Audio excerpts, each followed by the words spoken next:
In this segment, we're going to be talking about the basics of audio preservation, how to reformat, how to playback, how to recover machine-based sound recordings. We have here an Edison standard phonograph, and we've outfitted this with a small speaking horn so that I can get in close to the machine. And we'll crank this up.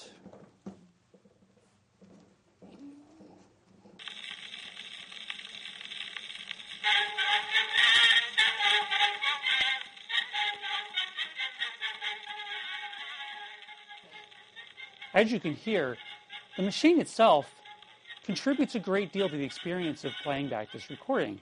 So, as a preservationist, what are we trying to capture? Is it just the sound on the cylinder, or are we going to hear some of this playback sound, of the mechanics of the machine? The acoustics of the horn, if you move around, you can hear the sound changes. So what would someone in the early 1900s have experienced when listening to this machine? And what are we trying to capture as we digitize this sound recording?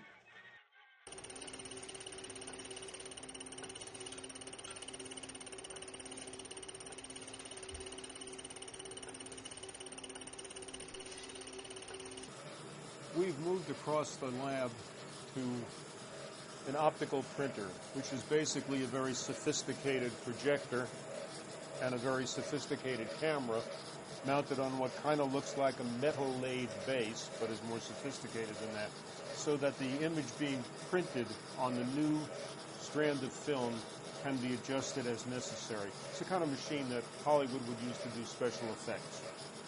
Julia is printing a 9.5 millimeter original onto 16 millimeter film for preservation purposes.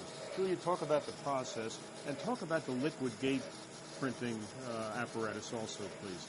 Okay. The process involves loading the film into this gate. I'm going to turn this off for a second. You can look at the gate. This gate has a chamber where the fluid of the liquid gate fills it. The liquid gate is filling in any kind of scratches on the film. So the film will come from this sprocket and go through the gate and then take up at the top.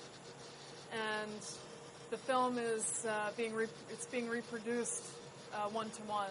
So the film moves up here, registers, and then the camera will take a photograph of the individual frame. The projector and the camera run in sync so that there will be a one-to-one reproduction of the original film image onto our preservation intermediate. And the liquid that's in the wet gate is perchloroethylene, which has the same optical characteristics as film base, so that as that film is printed, the appearance of scratches will disappear on the new version of the film that's being made. It will not erase, if you will, scratches in the emulsion, because that means that picture information has been removed, and this liquid will not do that, but it will take away base scratches. One source for news in the District, Maryland, and Virginia. This is News 4 Washington, with Lee McCarthy, Fred Knight, and Charlie Neal. Good evening. At the Smithsonian Archives, when we prepare our tapes for reformatting on-site, we clean them using an RTI tape check cleaner. We also use a tape head cleaner to prepare and maintain our equipment. All tapes benefit from being cleaned, especially tapes with sticky shed. Here you can see the dirt and oxide deposited on this cleaning tape by a tape that had sticky shed. Baking to remedy sticky shed syndrome should be avoided unless there is no other choice. Preservation copies should all be slated and have bars and tone at the head. Access copies can be made available on DVDs or VHS tapes. Old and obsolete videotape formats look different than contemporary video formats, and that's important to keep in mind when you're reformatting video. A videotape created in the 1970s or earlier is going to be very different from a videotape that was created today.